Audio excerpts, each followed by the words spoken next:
It wasn't 63-0, but Buckeye fans, you should be pleased and happy. And now it's off to the road for the first time in 2022 in Big Ten play against Michigan State. This is our Buckeyes live show right here at the Voice of College Football. We appreciate these guys because they make this happen. Otherwise, we don't have a show. So Steve Hellwagon, Bucknuts 247 Sports from the top, Tony Gerdeman, Buckeye Huddle, and Kevin Noon, Buckeye Huddle as well. Appreciate you guys being here. Let's get right to it. Comments and questions, folks, leave them in the live chat. We will get to them over the next 60 minutes. The headline of the injury report reviewed by Ryan Day on Tuesday, Steve, starts with Jackson Smith-Njigba, and on a optimistic and hopeful and good note, Travion Henderson back on the field. Yeah, they're hoping, obviously, to get both those guys back on the field this week as they go and play Michigan State. Obviously, Travion Henderson was a late scratch before the game against Rutgers, and they really didn't need him because Mayan Williams took care of all the rushing that they needed. He had 189 yards, I believe, in the game. Mayan Williams did. Jackson Smith-Njigba, he missed another game. He's only played in 2 games now this season out of the 5, and missed another one, second in a row, due to a hamstring injury, a recurring injury. And Coach Day said that they are optimistic and hopeful that he'll be able to play this week. So I guess we'll have to wait and see on that.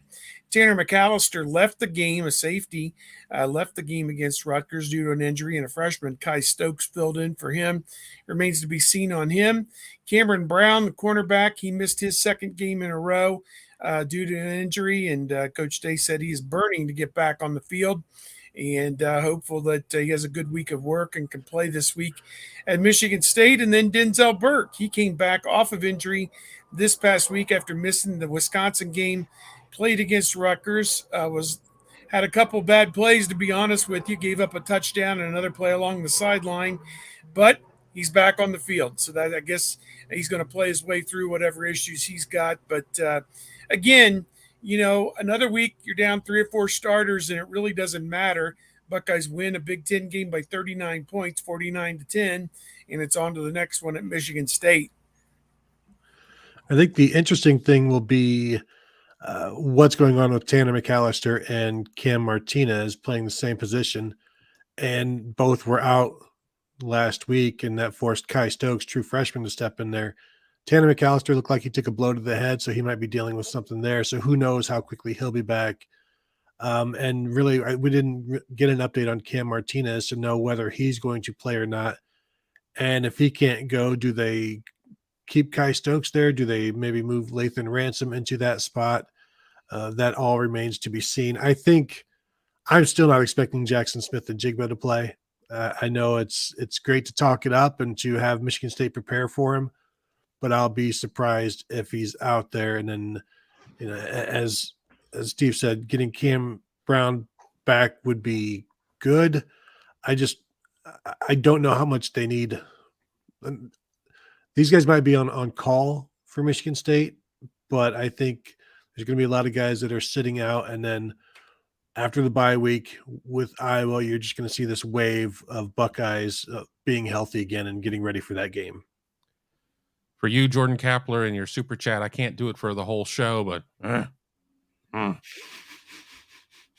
love Tommy. That just referring to conversation that we had with Jim Knowles about Tommy Eichenberg kind of just grunting and not really answering or anything there. But yeah, I don't know if the remainder of everybody else on the show would want to see me or hear me grunt the whole time. But I did find humor in that. Yeah, I'll be interested to see what the travel roster is. I mean, I expect them to bring, you know, a number of the guys who are kind of on the fence, but then again, with limited numbers on what you can travel with, sometimes you have to make some decisions. And if somebody really is not going to be able to go, you need to make sure that you bring a body that can go. Just every so often, Kevin, you can throw one in. You want that out of your linebackers, right? Tommy Eichenberg, this guy's, he's a throwback. He's old school. You would imagine Dick Butkus responding like that. There you go. The thing about Tommy is and I don't know how many people saw the Jim Knowles session of the interview session yesterday, which is fantastic. Go and check it out, seek it out on YouTube. But the question about Tommy was like, he's like short with the media. Like, what's he like with? I'm sure he's better with the coaches. And Jim Knowles like, no, not really. Basically, he's clipped with us as well. Basically, just speaks in a bunch of grunts here and there, and sometimes a confused look when things aren't going correct defensively, and then they talk. But Tommy Eichenberg is a man of few words, but the good news is he's a man of many actions this year, as everybody has seen. So you don't have to talk a lot. You just have to hit a lot, and he's doing that really, really well. And Tony, on the subject of Jim Knowles, I believe you crafted something here concerning some statements that Jim Knowles made that certainly piqued my interest without hearing the interview about something about blame me. What was that all about without giving away the best part of it? Yeah, well, and that's one of the things that the players have said that they really like about him is that the mistakes that are made on Saturday by the players are Jim Knowles' fault for not preparing the players. So they go into this every game knowing like, well, they're not thinking about making mistakes. They're not worried about it because Jim Knowles has already told them, if it happens, it's my fault. Don't worry about it. I'll take care of it. And so he's put that on himself to, just free up the players. And they all say it makes them play faster because they're not worried about making mistakes. They're just worried about making plays. And when you've got a defense that is focused on making plays, that's what you get out of it. And if you have a defense that's focused on making mistakes, well, you will make a bunch of mistakes because that's what they're worried about. And so it's really just about freeing up his players. And he went back to, I asked him, when did this start? And he said it started back when he was defensive coordinator at Duke for David Cutcliffe, when they had a bunch of future doctors and lawyers on their defense, not a bunch of future NFL players. And he had to, so these are guys that kind of overthink things anyway. So he had to take something off of their plate. Like don't overthink making mistakes, just go and play. And so that's something that he's been doing forever. And the players will tell you that it makes them faster because they're only worried about making plays, not making mistakes. Yeah, it really frees them up to be able to go out and react. We hear so much about, some coaches, defensive coaches have these complex schemes and everything else, and you're having to sit there and think about things too much. When you simplify things, and then when you simplify it even more by saying, don't worry about making the mistakes, get out there and play. That has to help a lot in terms of freeing these guys up as well. And we haven't seen a perfect game from this Ohio State defense, but the good news is that and I'm echoing what coaches have said before. We're never going to see a perfect game, period. That's just not how it works. So we get them out there and let them go and make plays. And when you have the offense that Ohio State does, that certainly takes some of the pressure off the defense, because 21 against Notre Dame, I have a feeling, is going to be the outlier. There it is. Very nice. Let's stay with you, Kevin. I found it amusing that Ryan Day mentioned that when he was headed to the field, he got a pat on the back from somebody. Go get him 63-0 today. And he's like, just let us get a first down first. Let's like this, and we're all accustomed to it in Ohio State Buckeye Nation that, the expectations are ridiculous, but this isn't easy. Yeah. Rutgers is Rutgers, but still, there are plenty of really good teams across America who would be beating Rutgers by a couple touchdowns. That, the expectations, and then they go on the road, and there's probably going to be one of those games that an inferior foe, and it might be this week, gives Ohio State a bit of a test that none of us are expecting. Yeah, I'm not convinced it's going to be Michigan State, but I'm convinced that test is coming. And when today's comments, when you're whatever and one in Big Ten play and have all of the success, I mean, it's easy to just sit there and say, well, you guys are just going to roll out of bed at the Blackwell and show up and put on your pads and your helmets and we're just going to give you 45 to start with, and let's see what you can get from 45. So it takes a lot of work to get to that point, and we certainly have seen teams that have for Ohio State that have been much more talented than their opponents struggle at times. And I think that challenge is going to be coming here at some point. We all can talk about how the Rutgers game felt kind of wonky and weird and everything else, and they still win that game by 39. And to your comment and to Ryan Day's comment, somebody at the Blackwell slaps him on the back, is like, all right, 63-0. So it's part of the job, part of the problem. That's why these coaches are richly compensated in terms of what it is that they do.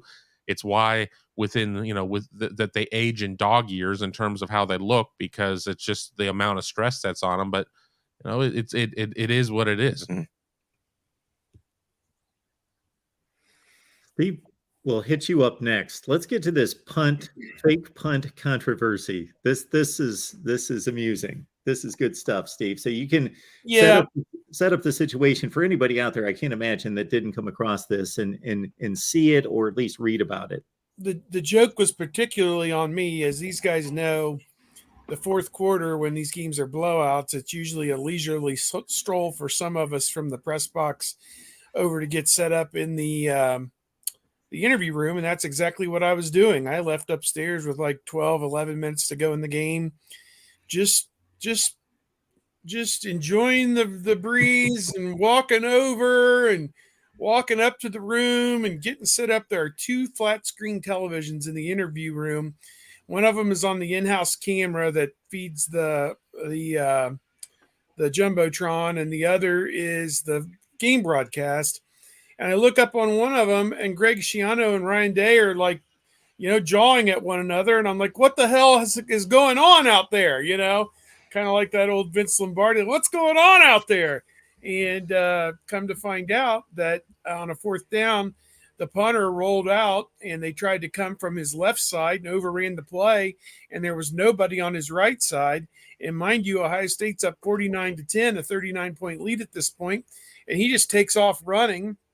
Well, Aaron Cruikshank, the veteran punt returner from Rutgers, took a special umbrage to this. It kind of violates 10 of the 12 unwritten rules in football. And so I don't know what he was thinking, but he chucks Mirko out of bounds on the Ohio State sideline, and all hell breaks loose. As you can imagine, all the players surround him and, are jawing, and a couple of them get right up in his grill and blah, blah, blah, blah, blah, blah. You blah, blah, blah, blah, blah, blah, yeah, blah, blah, blah, blah, blah. And they kind of get it calmed down and whatever. And Greg Schiano came from 50 yards across the field, as he said, to get his player out of there. But I think he also came to give Ryan Day a piece of his mind, because the expletives were flying, and Day wasn't having it. He was going right back at him with some angry words back at Schiano. And the officials got everybody separated. They played the last 6 or 7 minutes of the game without incident, thank God, and or without any plays being made. I think everyone at that point said, let's just get the hell out of here. And when the game was over, the 2 coaches met at midfield, had what appeared to be a cordial discussion, and Day explained to Schiano that A, Jesse Mirko is from Australia. 2, he didn't understand that there was an unwritten rule, perhaps, in this great game of college football, that when you're up 39 points, you do not run the ball on a punt. And C, that they hope that this never, ever, ever, ever, ever happens again. If you're up that big and you line up to punt, you need to punt the ball. So that was kind of the long and short of it. Mountain kind of made out of a molehill. And I don't think, had there not been a problem on the sideline, that that the coaches would have ended up nose to nose.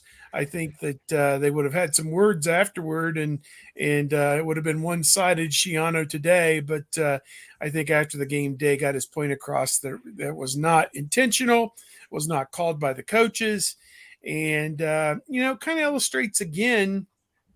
You have a special teams coordinator. Why isn't this pounded home that under no uncertain terms are you to run the football? You need to punt this ball, unless, they're right here where you can't get it off. You're going to get it blocked. So at any rate, that was kind of what I saw, all in retrospect. I even had to grab the phone and call somebody who's watching at home. It's like, what just happened? And they clued me in, and, just kind of one of those things. Boys will be boys, I guess. to hell with these unwritten rules. I mean, if you're going to try and block, then I'm going to run. You know what? If Rutgers wanted to get out of there, then sit back, just play the game out and be done with it. When you sit there and you load yourself up to try and block it, what's Jesse Mirko supposed to do? Sit there and let them come in there and injure him, potentially? Screw them. I mean, no. I punt and run the ball every single time that they do that. If you're going to put up resistance, then I'm going to put up resistance in the other direction. If they're going to sit there and just go back into punt safe or something like that, then that's fine. You punt the ball 100%. This is not an Australia thing. This is not a I didn't know better thing. This is, there's a level of self-preservation there, because they're going to come in and they're already probably hurting over getting a paddling on their butts in terms of what the score is. I mean, they're going to come in with reckless abandon, and you're going to risk getting hurt in garbage time of the Rutgers game? No, run the ball, toughen up, stop us if you can stop us. It was a cheap shot by Cruikshank, and tough titty. I did like Day was asked about it afterwards, of course. And he said he immediately asked Jesse Mirko, like, what are you doing? What did you see? And Mirko explained everything to him, and Dave's like, we'll talk on Monday. Like, like maybe there's this idea of you didn't need to do it there, but you train these guys and you coach them up so that they're not thinking all the time, that they can just play, just as we were talking about with the Jim Knowles thing. Jesse Mirko was just out there playing. And anybody that sees a wide lane, I mean, are you asking Dallin Hayden to take a knee when he's got a 50-yard head start on everybody? It's like they just revert to their training, which is what you want your guys to do.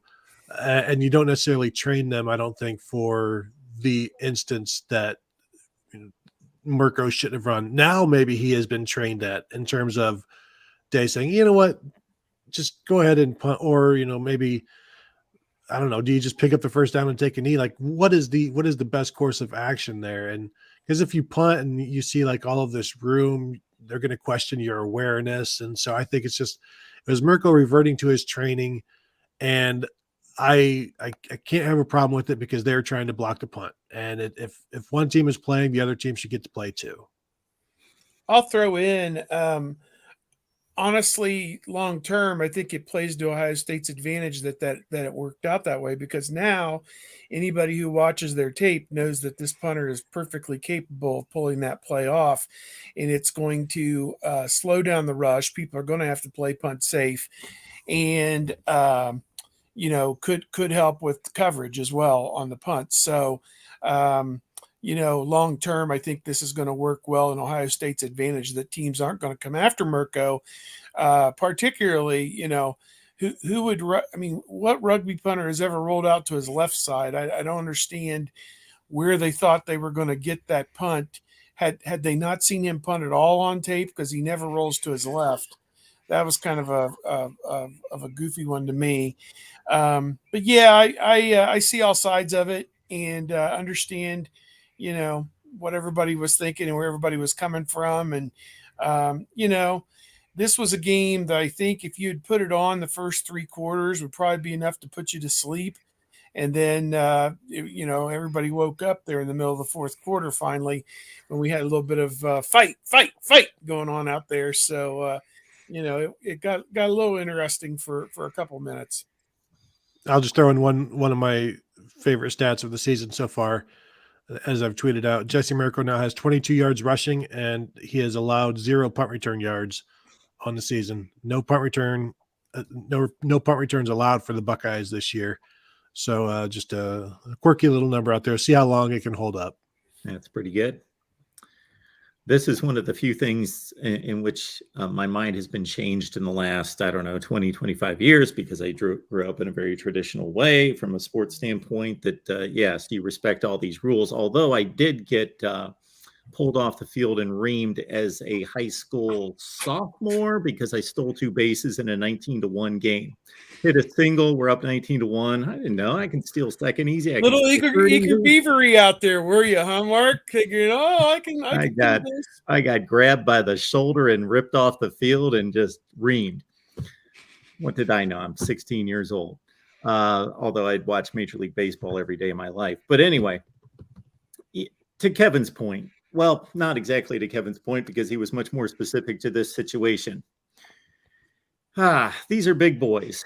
And yes, I would approach it differently. I would go the whole route of, we're up 35-0. We're going to be kind to you. We're going to run off tackle. But I have no issue with the thought that, you know what, this is big boy football.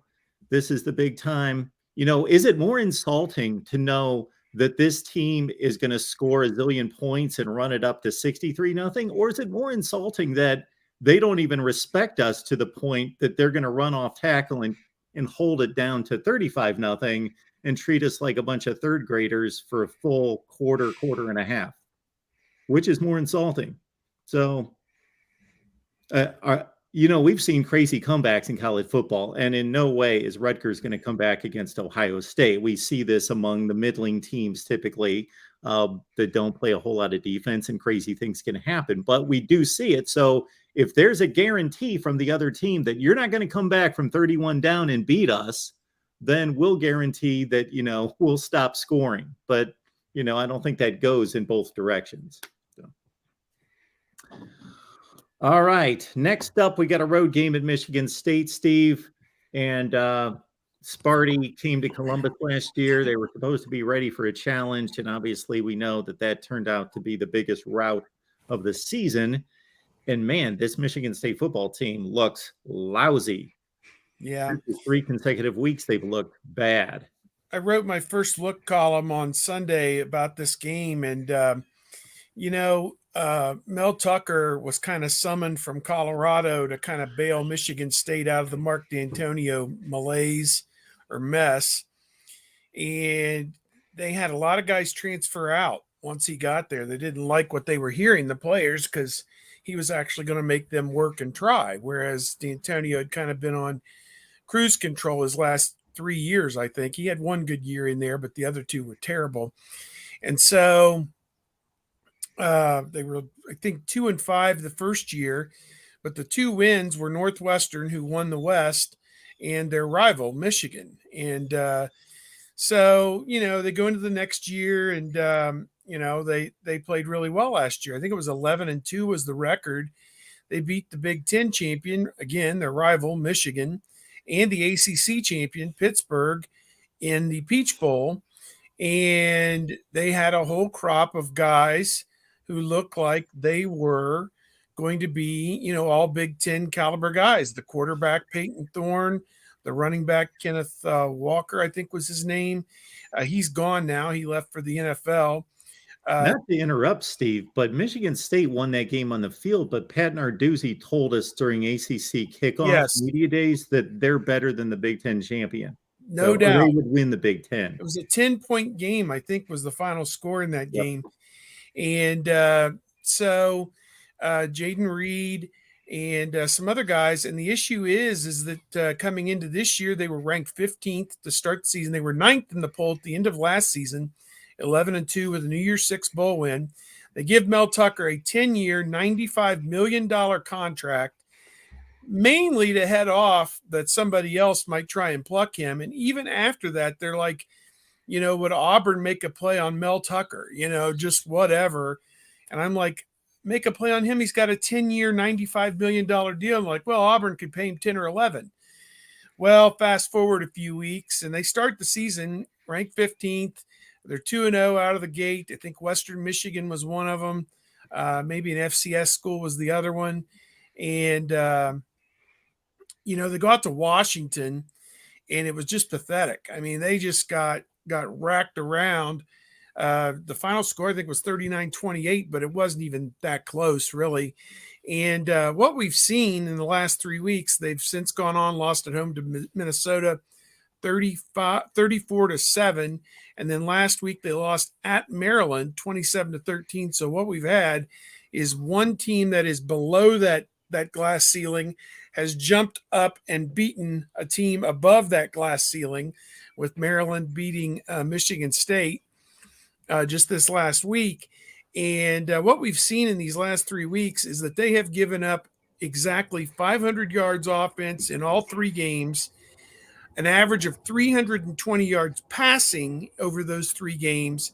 Oh, and they can't run it on offense. They're only averaging 60 yards a game on offense. None of this is a recipe to try and win football games. And now 3 touchdown underdog at home to the number 3 ranked team in the country, Ohio State. Yeah, I my tail of the tape will be coming out over at Buckeye Huddle in 30 minutes, which is my deep dive into the next opponent. Be sure to check it out there at Buckeye Huddle. But just some things as I'm kind of scanning through my notes that I used to write this. Peyton Thorne, I think, has taken a pretty big step back right now in terms of what he's been doing as a quarterback. He's thrown 8 touchdowns, but 6 interceptions. You really don't want to have that type of ratio there. I mean, losing Kenneth Walker III, I mean, they get him through the portal. He has a tremendous year. I mean, didn't play well against Ohio State, but none of them did for that team.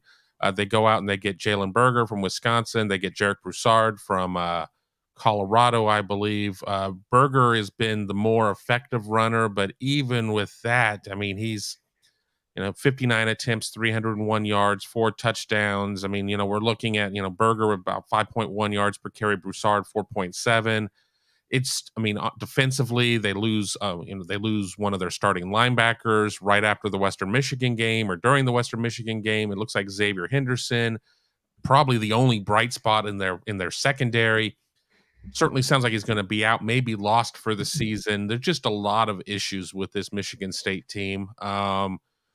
Strange stuff does happen. I get it. I mean, I certainly have seen plenty of upsets along the way. Just ask Texas A&M when it came to playing App State. But I think App State could probably beat this Michigan State team, if we're being quite honest with ourselves. This is not going to be one of Mel Tucker's better teams, and I don't care if this game's in East Lansing.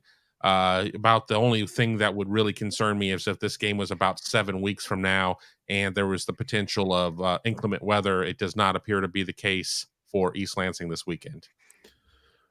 I'm just running through some Michigan State Big Ten stats while you guys are talking, and quick math is not my specialty, but it looks like Michigan State's defense has faced, let's say, 145 plays, so basically 72 plays a game. And so far in conference play, they have, of those 145 plays, I believe 45 of them have gone for at least 10 yards. So you're talking like every third play picks up a first down in and of itself, and that's that's just if they stopped at 10 yards, and they're not. And so this is, I'm guessing they're probably very bad in 3 and outs. If you look even through all of these Big Ten stats, Michigan State defensively is in the bottom half of all of the bottom third, bottom fourth, and all of them. Offensively, they're in the bottom third of everything except for like passing yards, and that's just because they're down by 1 million, so they have to throw the ball as much as they can. It's really just a mess right now, and I think we're learning that Kenneth Walker III should have been the Heisman winner, should have gotten most of Mel Tucker's contract, and is perhaps the best player since maybe Vince Young in terms of what he did for a program. So this is not good. But the good thing is they've got a lot invested in Mel Tucker, so they're going to have to see this through. Well, yeah, there were people who were saying that that as my dog takes off barking at somebody. There were people saying that Kenneth Walker should have gotten the $95 million contract as opposed to Mel Tucker. And maybe one day he'll have that. I don't know. Injuries have been a terrible problem for them. I think they have a linebacker, Darius Snow, who was out for the season. Defensive back, Xavier Henderson, not sure if he's played at all this year, but he's out, quote, indefinitely. They missed 3 starting defensive linemen last week against Maryland. So, people are like, worst contract ever written and so on and so forth, but I don't see it that way. I see it, and I guess their recruiting is doing really well right now up there for 2023, and they did win a New Year's Six Bowl, which would have been their first. I think D'Antonio won a Rose Bowl there maybe back like 2013 or something like that, maybe the year Ohio State was in the Orange Bowl. Maybe they won the Rose Bowl that year. That'd probably be the last time they've won a major bowl. Not sure if they've won one since then, but they were in the playoff, obviously, with D'Antonio the one year. To me, they sold tickets and had a lot of enthusiasm going into the season based off an 11-win season that he produced last year with some of D'Antonio's players, some of his players, transfers, etc. And just the last thing is, I covered Mel Tucker, a million years ago, 2001 to 2004 at Ohio State. Very intense guy. Back then, he was considered one of the bright young minds in football. He's moved up, coached at the NFL level, coached at Alabama, been everywhere. He's been everywhere, man. He's kind of like that song. But, he's paid his dues. He's going to do well at Michigan State. I mean, he's already got 2 wins over Michigan. I don't know what these people want or expect, but, it takes time, and nobody would be where they are with the number of injuries that they've had on their defense right now. And I think that was borne out when they went out and tried to play with Washington. They just got abused that game. So in Minnesota, same thing. So, I don't know what the line is on this game. I thought it was like 22.5, something like that. 26.5. Oh, I it's saw gone way I up. saw it as high as 27 yesterday. I looked this morning before Wow. the show, and it was like 26.5, over under of 64. I think Kevin and I were there one year, maybe 2008, when the Detroit Tigers were in the playoffs, and Anthony Gonzalez, maybe it was the year before, I don't know, maybe it was 2006, caught a touchdown right before halftime. I think that made it like 31-7 or 38-7, maybe. I don't know. Tressel really did a number on his one of his best friends, D'Antonio, and those people stood up from their seats, and the Tigers game was getting ready to start, and those people headed off to the warm, dark bar where they could watch the Tigers in the playoffs. And that stadium, other than maybe the 8 or 10,000 Ohio State fans, was empty at the end of that game. And I do remember that as a memory up there at Michigan State. But Ohio State hasn't lost there since 1999, and they own that place as of right now. The 1998 game, I heard on the radio that was the last time Michigan State has been an underdog like this. So, whatever that means. They were a 27.5-point underdog in 1998, Michigan State was. And we know what happened in that one. And I believe just skimming here to see on Phil Steele's old pages, looks like, I don't see anything worse than that. And so I'm sure things will be totally fine. No worries there. The Buckeyes will cover just fine. Yeah, this Michigan State bunch, I saw some of the game against, it would have been Western Michigan. They think they opened on a Friday night, and even though that widened down to 35-13, that was nothing impressive that they did there. That was a close game, a one-score game into the fourth quarter, but mostly that Washington game. And people focus on what Michael Penix did in that game, and I get it. He tore up their secondary, but what I came away with was how they just got manhandled, bullied, both on the offensive and defensive front. And there were only 2 players on the entire team that I was impressed with, and that was Peyton Thorne, that he just clearly ran away from the defense most of the time and survived getting thrown around the entire day. And he made a lot of plays just, in Fran Tarkington style, Russell Wilson style, and Keon Coleman made some really good plays as a wide receiver. But all the units on the team on both sides of the ball looked horrible against Washington. Thought Minnesota was going to be a good game. They have a UNLV transfer on the defensive line, Jacob Windman, who's stepped ahead of kind of the Cal Hallidays of the world. And, but the thing is that you got to look at what their stats are in the non-conference versus what's going on in conference play. And I know it's a little bit clouded because they did play a Power 5 opponent out of conference, but a lot of their numbers occurred in some of their garbage games. So, what have they done against good opponents? And that answer is not much. 69 yards rushing per game in Big Ten play, to give you an idea.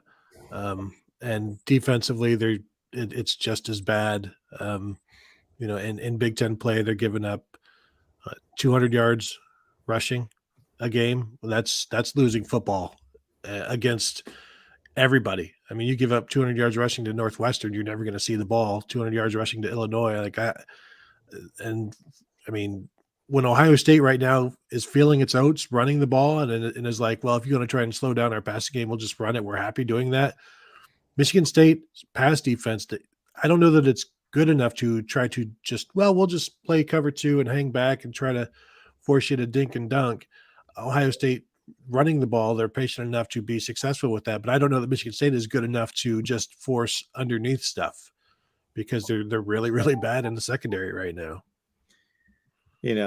Minnesota's a pretty good barometer I think, for a physical, decent Big Ten team, and they outrushed Michigan State 240-38, time of possession 42-17, total yards 508 to 240.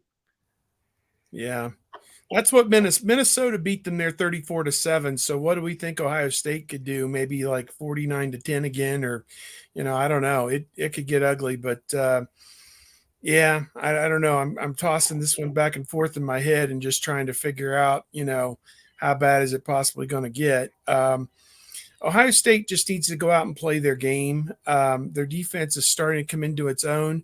However, I think we do have to tap the brakes on crowning them because we have to consider Notre Dame's offense is no good. Toledo's was, but it was a MAC team. Wisconsin's offense is obviously so good that they got the coach fired. And then obviously Rutgers offense is one of the absolute worst in all of college football. So I think you have to kind of just Michigan State's is no good and Iowa's is no good. So they're going to get into the Penn State game with these inflated defensive numbers, and we'll see if Penn State's good enough to exploit some things against this Ohio State defense. But I don't think we'll really know how good this defense is till after they play Penn State, probably. One other quick note, Michigan allowing 82% completion percentage in Big Ten play this year. So Michigan is allowing Michigan State, sorry. Oh, Michigan State. Michigan Okay. State. Okay. Yeah. Okay. I was going Spencer Petras. Yeah. No. Tanner Morgan was 23 of 26, and Talia Tungavailoa was 32 of 41. Yeah. They have yet to intercept a pass this season. So no, but keep an eye on they force a ton of fumbles, and I think they forced 9 and recovered 7, if I remember off the top of my head. So while they don't have an interception, they do force some turnovers. So ball security will be of utmost concern. All right, Tony, we're going to tee up on this one first and foremost because I know you enjoy the rankings conversation, and we'll let Steve and Kevin take it on. So I don't even know what the AP rankings are. I know it's Alabama, Georgia, Ohio State in some order, but I believe the Buckeyes are 3 based on our conversation before we started to record. And would Alabama be 2 or Alabama 1 and Georgia 2? And what do we think about all of that? Yeah, I'm with you, Mark. Like, the rankings are meaningless essentially, but they do cloud the judgment of the committee. So I guess they aren't meaningless, but yes, Alabama 1, Georgia 2, Ohio State 3. And I tweeted this during the Georgia game that, they were struggling. Everybody kind of figured they were going to come back and beat Missouri, but I did tweet that, at least Alabama played well enough to keep Ohio State from jumping up. And it's just going to be Alabama and Georgia going back and forth. As long as one plays well, then like the 2 bad performances for Georgia against Kent State and Missouri will be completely forgiven with their next good performance. And if that good performance happens the same week as an Alabama off performance, those 2 teams will just switch again. Like Georgia still has 28 first place votes. Alabama has 25. Ohio State has 10. So some people are trying to get the Buckeyes up there because they're watching the games and they're seeing other programs struggle. But, Georgia getting a big win on the road in the SEC against Missouri, Alabama doing the same against Arkansas, an Arkansas team that is no longer ranked and shouldn't be ranked, and a Missouri team that was never ranked and never should have been ranked and never should have been that close to Missouri. But it's just standard operating procedures for voters who want to confirm the fact that I was right by putting these 2 teams at the top. I was right Because if I drop these guys, then I'm looking wrong. And as a sports writer, the one thing I never want to do is look wrong.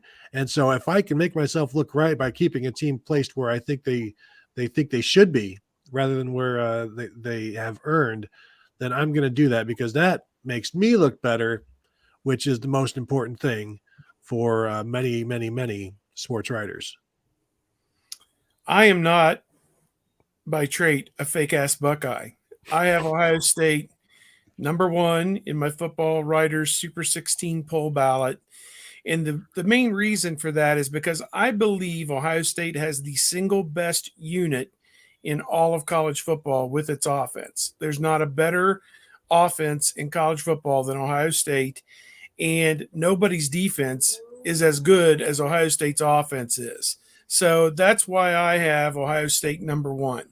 I think I had Alabama 2 and then Georgia 3 this week, but it really is immaterial. Ohio State is playing for number 2. That is the highest that they can go in the final poll, because if all 3 of these teams are unbeaten going into conference championships, the winner of the Alabama-Georgia game is automatically, without question, number 1.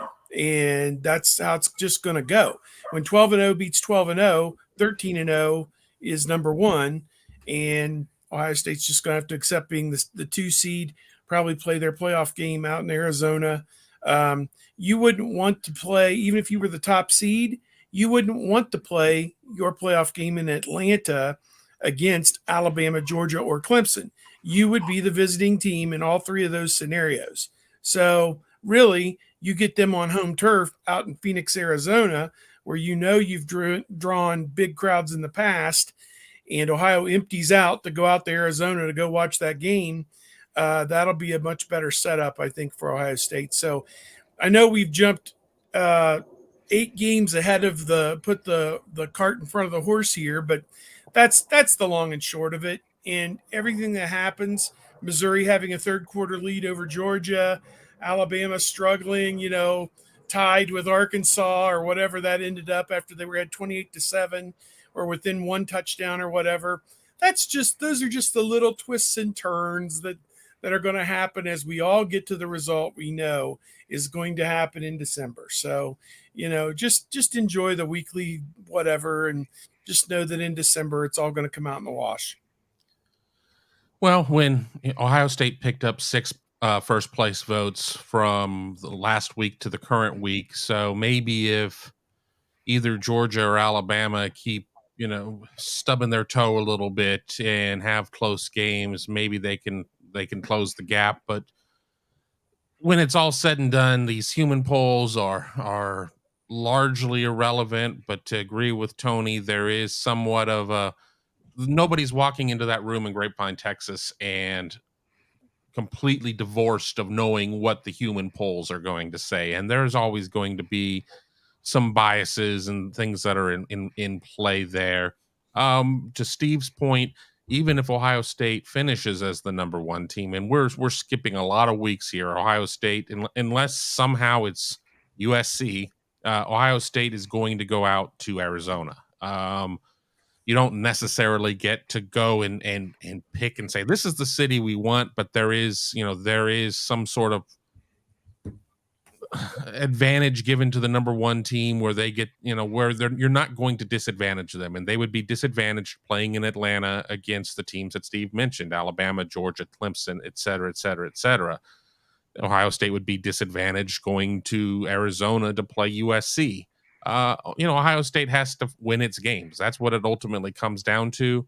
We've seen in the coaches poll that, some assistant director of football operations is filling out ballots for most of those coaches. And then when it comes to the AP, I know a lot of writers that are AP voters, and I mean, some of them I know watch everything. I've talked with a couple of them about, how they go through their process. Some of them I'm not so sure. I think that there's some activist voters out there that try to do some things with their votes. But one thing I will say, after going to collegepolltracker.com, in terms of the AP, Ohio State's no lower than 3 on any ballot, which I can't say about in terms of some of the other polls. But with this one, it just, win your games and kind of see what happens. So I would throw out my top 25, but we'd be here for the next 5 hours explaining that. So we won't go there because I've got Georgia 3, Ohio State 4, and Alabama 5. But that has nothing to do with my evaluation of those three teams. I believe that those are the three best teams in the country. It was the same thing that I thought 5 weeks ago, and nothing has changed in my evaluation of those three being decidedly the three best teams in the country. And then maybe Michigan, maybe Clemson and Michigan would be the two teams that I've seen that I believe could challenge those three, possibly. But I believe those are the three best teams in the country. Now, in terms of the traditional style of ranking, and if I did it that way, I do it based on resume. But if I did it based on that, my one defense for Georgia is I do believe that they've got the most impressive win in the country. Not necessarily did they beat the best team that has a loss in Oregon, but if you combine the quality of the opponent and then you also factor in the dominance of the game, that they have the most impressive win. But it's not a one-game season. So over the last 2 weeks, they've not played well against the 80th best team in the country and the 60th best team in the country. Yeah. And so that's a good point. The Kent State thing, I'm not going to dismiss it like it was a scrimmage and it doesn't matter. They won. It doesn't matter because it's Kent State and they didn't take it seriously. I'm not going to completely dismiss it. Now, do we know that Georgia is 17 points better or 50 points better? They're probably more like 50 points if they'd play again. But what happened was that they struggled.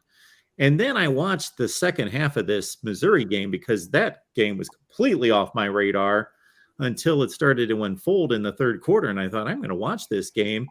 And Missouri legitimately played with them. There wasn't 3 fumbles inside the 10-yard line or anything to dismiss Missouri staying in that game. If anything, there was a play Missouri made with about 6 minutes left in the game where they hit the tight end down the seam or the slot receiver down the seam to take them with a 3-point lead into the red zone. Called back, hands to the face, an offensive lineman, wiped the series out, 3rd and 22. They're not going to convert. And it was all said and done right there. And I thought, my goodness, would have loved to have seen that penalty negated or not called just to see them put Georgia down 10 points with about 5 minutes left, because then we would have had some serious drama. But I knew it was all said and done after they didn't get that break. If you're Georgia, you can't be settling for 3 against a team like Missouri. I mean, they were trading field goals all along. I mean, it was just, Missouri, if Missouri could have finished off drives, but, a championship team can't be just, doing threes and, taking threes there at that point. I also think you should be penalized for having a close game on the lower tiered networks. This was on SEC Network. This is how uninteresting the SEC thought that this game would be, so they threw it on the SEC Network. If Ohio State is struggling on a Big Ten Network game, you should be punished for that. If the ACC is struggling on an ACC Network game, you should be punished for that. If the Longhorns are struggling on the Longhorn Network, nobody would know, but still punish them. But yeah, if you are tucked away on the 3rd or 4th tier because ABC doesn't want it, ESPN doesn't want it, CBS doesn't want it, and it's like, well, we got to put it somewhere. Let's just put it over here in this little box. And it's like, well, you almost lost that game. So that was a bad game against a bad team because that's the broadcasters told us that. And so maybe that should carry a little bit more weight. And as we see, Georgia did drop. So Oklahoma and Texas playing as unranked opponents for the first time since the late 90s, I think. That's somewhat interesting. Kansas 5-0. There's another surprising 5-0 out there somewhere that I'm not. Syracuse. TCU and Syracuse are both UCLA. UCLA is another one, 5-0. Big win over Washington last week. I think what hurts Ohio State's candidacy as they get deep into this, or potentially will, with the Reese Davises who will point this out, is that the Big Ten West has cannibalized itself. Wisconsin, Iowa, and Nebraska are not considered good wins. or won't be considered as good wins by the end of the season, even though they're named schools. Ohio State doesn't play Nebraska, but Northwestern's certainly not going to be considered a good win. So there's no other ranked teams in the entire Big Ten right now other than Ohio State, Penn State, and Michigan. So you have a dearth of games now, whereas in the preseason it looked like you could play 5, 6 ranked opponents. You're only going to end up playing 3, as it turns out. You're only going to, unless somehow Maryland sneaks in later in the year, gets on a heater and starts winning some games, but they're going to lose to Penn State in the interim as well. They've already lost to Michigan. So, they're going to hold that against Ohio State, whereas Alabama and Georgia will have each played 4, 5, 6 ranked opponents. Ohio State's only going to have played 3, and one of them, Notre Dame, probably won't be ranked at the end of the season. I mean, unless they get on a heater. So, you're swimming upstream a little bit, but here's the thing. The most important number is the number in the loss column.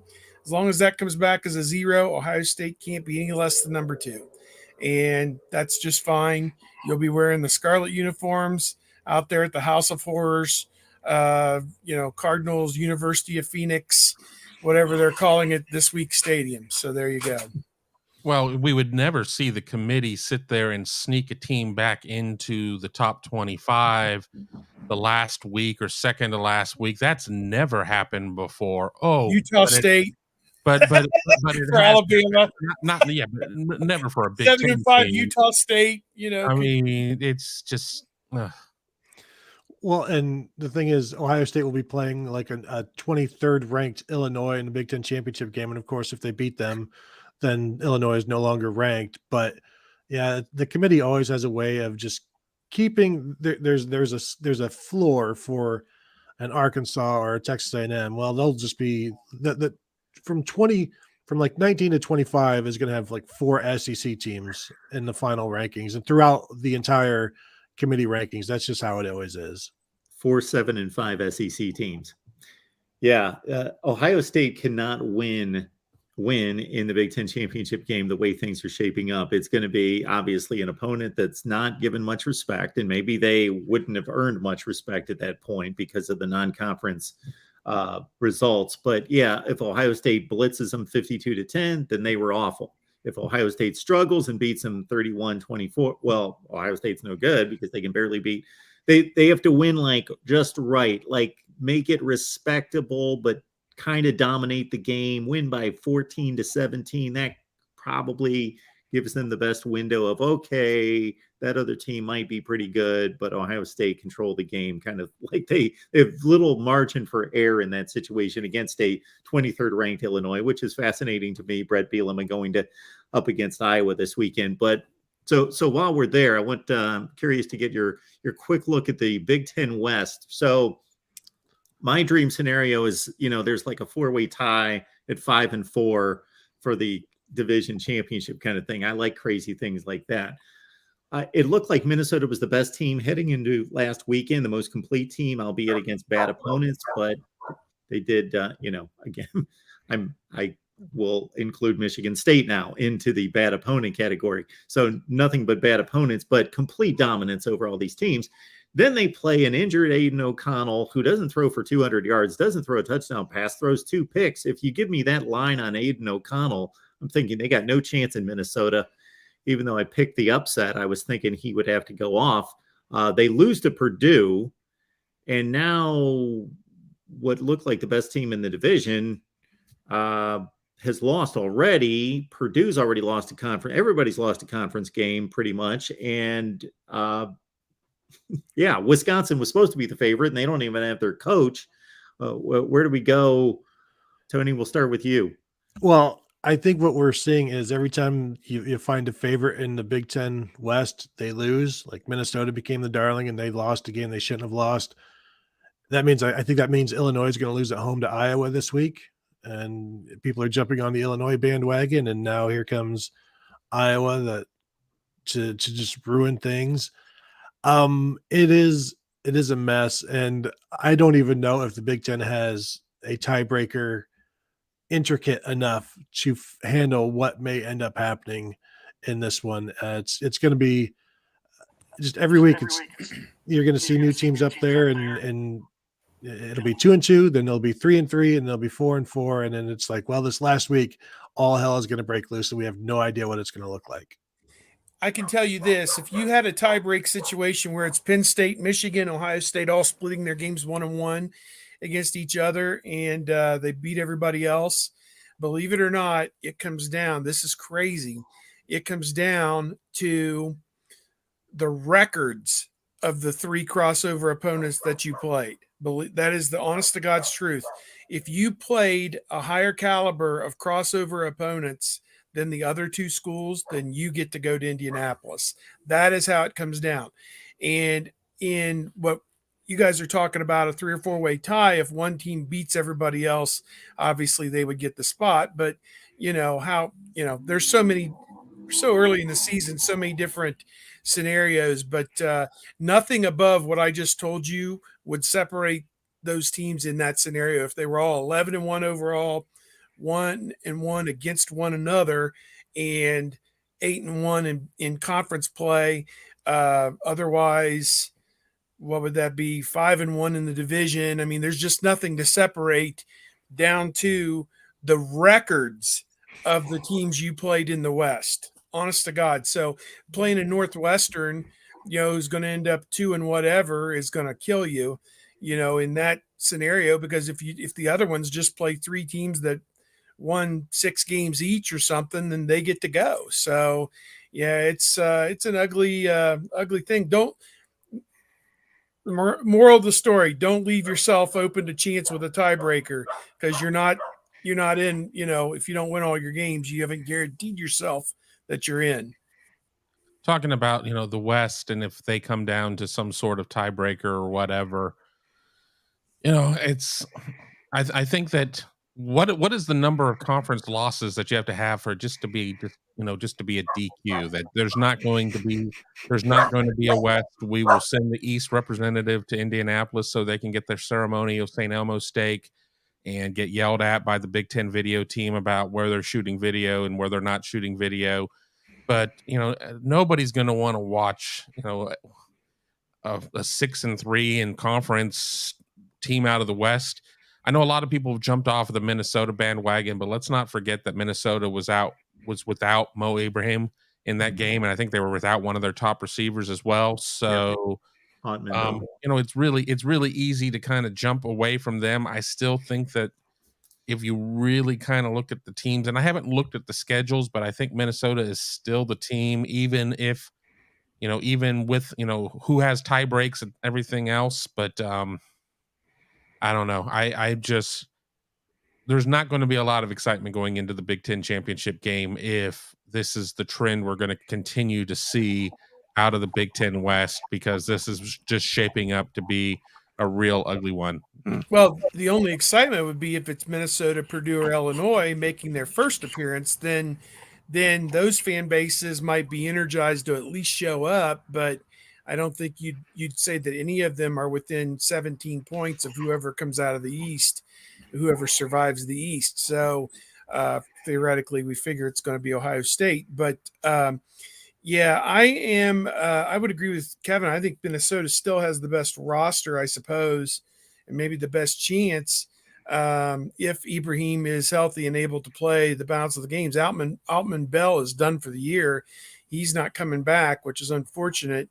And Tanner Morgan played a terrible game. He had 3 interceptions, I believe, in that game against Purdue. They were never really in it. I mean, Purdue led pretty much from start to finish. And, kind of like Illinois at Wisconsin, they led from start to finish. And that was a surprise the way that went. Now you have all the players coming out with they shouldn't have fired the coach and whatever. And the fans are like, well, if you didn't want the coach to be fired, why did you lay down and let Bert Beelzebub, of all people, come into your stadium and embarrass you? I mean, it doesn't make any sense. So long season, though, and who's not good right now in early October can sometimes reel off 4 in November and get right back into it. So, I guess we'll see how it all works out. I will say the Iowa home schedule, they have Purdue, Minnesota, and or the Illinois home schedule. They have Purdue, Minnesota, and Iowa all at home. So that's about as good as they could hope for. On Illinois. I don't know. He doesn't say that, does he? That's what he always used to say, his tagline, on Wisconsin. That was his thing. Why do you suppose he walked away from Wisconsin? That he just wasn't getting the money, wasn't getting the assistance, and he'd gone to Barry Alvarez, it sounded like, and said, bro, everyone else has this and I don't have it. And Barry Alvarez was like, make do with less. And he's like, make do without me. And it hasn't really worked out that well for Wisconsin since good old Bert took the money and ran to Fayetteville. So, yeah. He went from 3.5 at Wisconsin to like 5.2. Got like $1.7 million. And all the analysts and assistants and money that he could ever hope for, too, probably. Yep. I know maybe the happiest player in the Big Ten Western Division is Charlie Jones, who left that anemic Iowa offense where he caught like 21 passes the entire season in 14 games last year. He's got 47 catches and 7 touchdowns already. He's tearing it up every game. I like Purdue. I really do. I like O'Connell. Yep. I mean, we'll see. I guess there's a reason to tune in and watch these games because you honestly don't know what's going to happen from one week to the next. I mean, who's going to cycle up and who's going to cycle down. But, this week, what do we have on Friday night? Nebraska, Rutgers. Oh, boy. Then on Saturday, Michigan, Indiana. Indiana's just been awful. Putrid. Yeah. Purdue, Maryland. That is shaping up like an important game, really. Yep. Wisconsin, Northwestern. That'll be terrible. Ohio State, Michigan State, and Iowa, Illinois. It's like, really, this is Iowa's last stand. If you can't go in there and beat Illinois, then you're going to be 3-9 probably, or whatever, 4-8, because you're letting a lot of the opportunities to win games kind of slide right on by. I was amused to see a video on Twitter where they are practically begging and pleading the Illinois students to show up at the game. They say they've got like 20,000 empty seats at this point, and they shot this video with like a couple students, a cheerleader, a football player, practically telling them where they can show up to get their free tickets to the game. It's amazing. All right. Good stuff here each and every week with Steve, Kevin, and Tony. Steve, let's let everyone know where they can find you. Yeah, I'll just say real quick, bucknuts.com, at Steve Hellwagon on Twitter. I've got the tornado siren going off in the background, so thankfully no tornadoes ever hit here, no hurricanes, so we've been pretty lucky. And prayers to everybody down in Florida, hope, and up the East Coast. Hope you're able to come through this. I know for a lot of people's lives have been changed in the worst way, so good luck to all those folks. I should probably have that alarm synchronized with something here and give me kind of like a countdown to the end of the show or something. Anyway, Kevin. Yeah, you can find me at Kevin_Noon. My podcast is the Big Me Kickoff, and you can obviously find me at BuckeyeHuddle.com. As I had said, my tail of the tape on Michigan State just went live a couple minutes ago. Deep dive into the Spartans. Check it out at BuckeyeHuddle.com. Not a member? Why not? Get on board right now. Tony. Yeah, I'll echo what Kevin just said about Buckeye Huddle. I'll give it a chance, give it a shot, sign up, see what you think. You can find me at Tony Gerdeman on Twitter. Podcast is the Buckeye Weekly Podcast, dropping about one a day during the season. And I just posted a story on the Jim Knowles thing that we talked about earlier, how he accepts all blame for mistakes during the game. So if you want to get mad at somebody, don't get mad at Denzel Burke. Get mad at Jim Knowles. Super chat coming in from David Greenshield. Appreciate that. Want to make sure we get that in. David, what you got? Chances Jay Brown takes over corner from Burke. Okay. Jair Brown. Jair Brown. No, I don't see that happening. I think if anybody, it would be J.K. Johnson. And really, I think those three, J.K. Johnson, when Cam Brown comes back, and Denzel Burke, those are going to be maybe a bit of a rotation. But they're saying all of the right things about Denzel Burke and their confidence in him. And if you look back at this past game, the touchdown he gave up, he was pushed off, and then there's one other catch in that game. Other than that, they're giving him props for playing through a broken whatever on his hand and the difficulty that is going on in there. So I don't see him being benched. I can see other players playing as a rotation though. And Jair Brown, he's the fourth guy right now. So he's more of an emergency guy that was needed to start because they were without their two starters. Steve, I was assuming that alarm was just a weekly deal, but if that's a tornado, obviously take cover, do what you need to do. It's not. Okay. It's the weekly test. Yeah. Okay. The weekly And deal. I think it's wound down. So that's good. All right. We appreciate everybody being here at the Voice of College Football, Ohio State. Make it on back next Wednesday, 11 a.m. Eastern time. That's your time to talk Buckeye football with these three. Steve, Kevin, Tony, appreciate it. Have a great week. Enjoy the game.